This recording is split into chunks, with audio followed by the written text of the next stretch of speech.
kita masih membahas tema tentang perilaku seks yang menyimpang. Ma, ini ada satu kasus begini, Ma. Ada seorang laki-laki yang merasa memang sejak lahir dia punya kecenderungan untuk menyukai sesama jenis. Dalam hatinya dia merasa sebagai perempuan nih jiwanya. Nah, pada perjalanannya si orang tua tuh ngancem, kalau lo nggak kawin, gue nggak akan kasih lo warisan.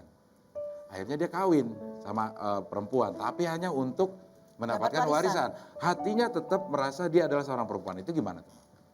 Kalau kasus yang Abdillah kemukakan itu ada dalam diri seseorang, kita bersyukur dia itu mau menikah dengan perempuan. Harusnya kita orang tua, kakak, adik, bibi, uaknya tanggap dengan kondisi ini anak atau istrinya. Iya. Dia kan akan tahu. Betul.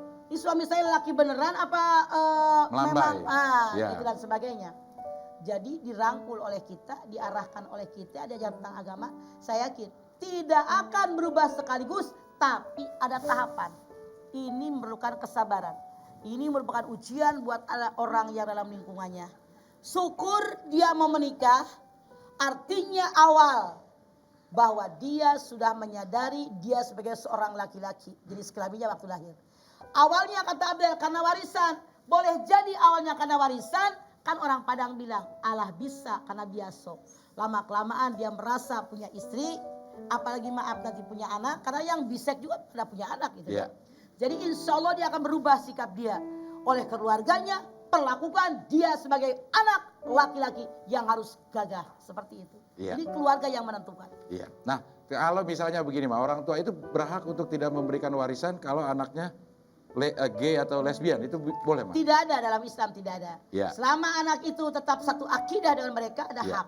Kecuali kalau berbeda akidah. Iya, dan dibaginya pun menurut jenis kelaminnya ya. Betul. Bukan dia merasa perempuan akhirnya dibagi. Terus juga kalau misalnya ada orang kafir tidak dapat hak warisan, atau orang yang saling membunuh tidak ada mewarisi. Misalnya ayah membunuh anaknya, ayah itu nggak dapat warisan. Okay. Anak membunuh ayahnya, anak dapat warisan. Seperti itu. Iya begitu. Oke, sekarang saya berikan kesempatan kepada ibu-ibu lagi untuk bertanya. Oh, sebelumnya kita akan saksikan dulu tayangan berikut ini. Assalamualaikum Mama Dede. Saya Ana. Tapi saya dipanggil sama teman-teman, biasa dipanggil Ebong. Dulu saya pernah senang sama sesama jenis. Itu terbentuk sejak kecil sampai 10 tahun lah saya menjalaninya. Terus saya kalau ngeliat perempuan cakep tuh seneng gitu kayaknya. Sampai akhirnya saya melakukan hal-hal yang gak diinginkan lah. Sampai saya punya pacar sama jenis.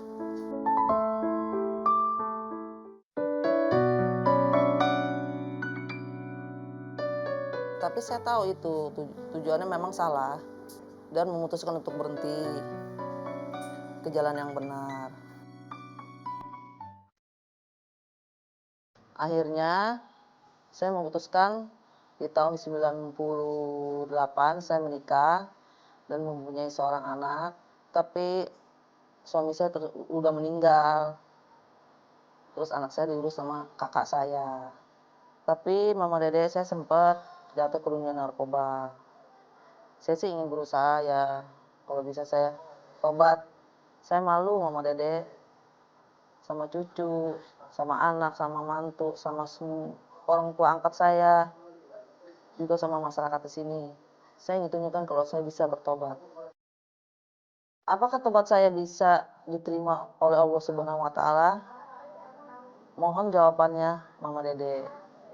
Assalamualaikum Mama Dede. Ampunkanlah aku.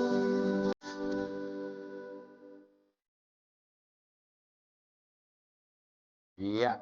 Apakah diterima tobatnya, Ma?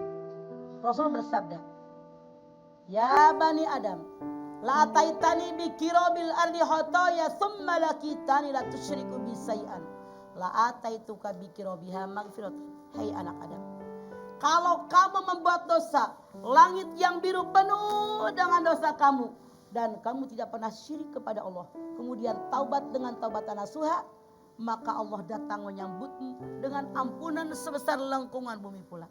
Artinya hadis Nabi ini menyatakan sebesar bagaimanapun dosa seseorang, kalau dia tidak syirik kepada Allah, kemudian bertaubat kepada Allah, insya Allah taubatnya diterima oleh Allah. Anda jangan takut.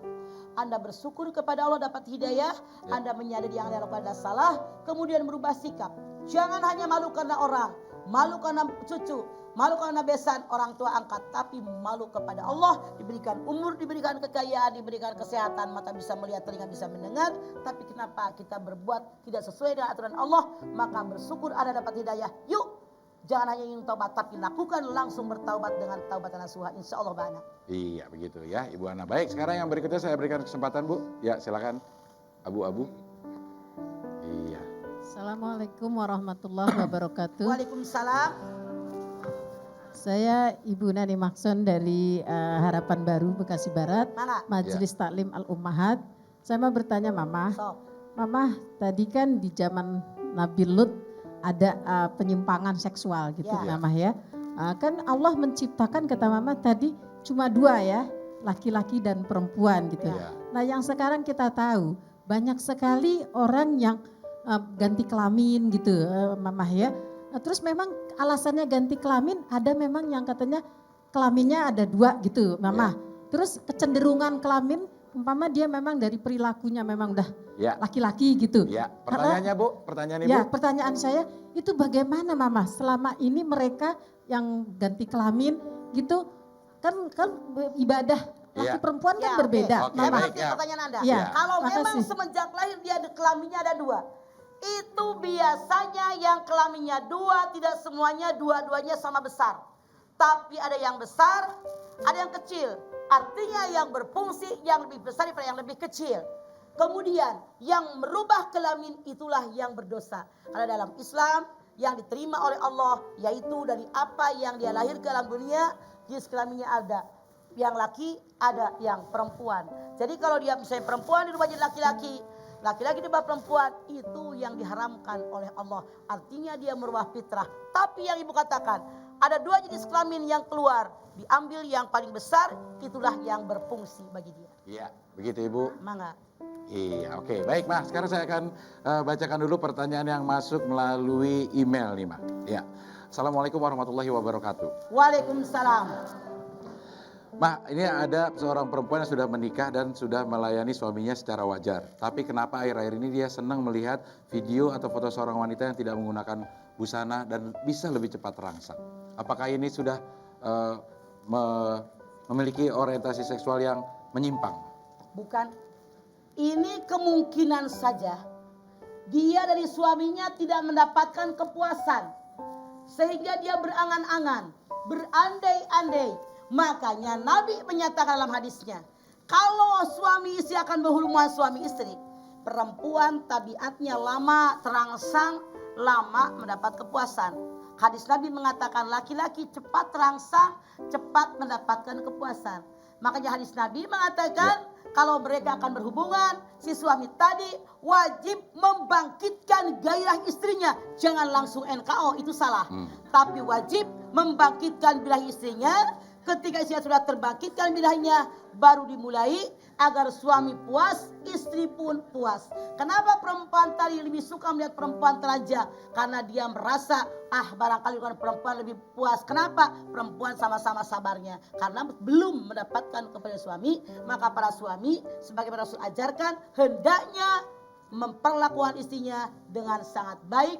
Wa ashiruhunna bil ma'ruf. An-Nisa 19, pergauli si kalian dengan sangat baik. Begitu Allah berfirman. Iya, begitu. Para suami jangan langsung dubrak selesai gitu. Jangan ya, harus ada cumbuan-cumbuan untuk Alon asal kelakon. Ya, kelakon ya. Oke,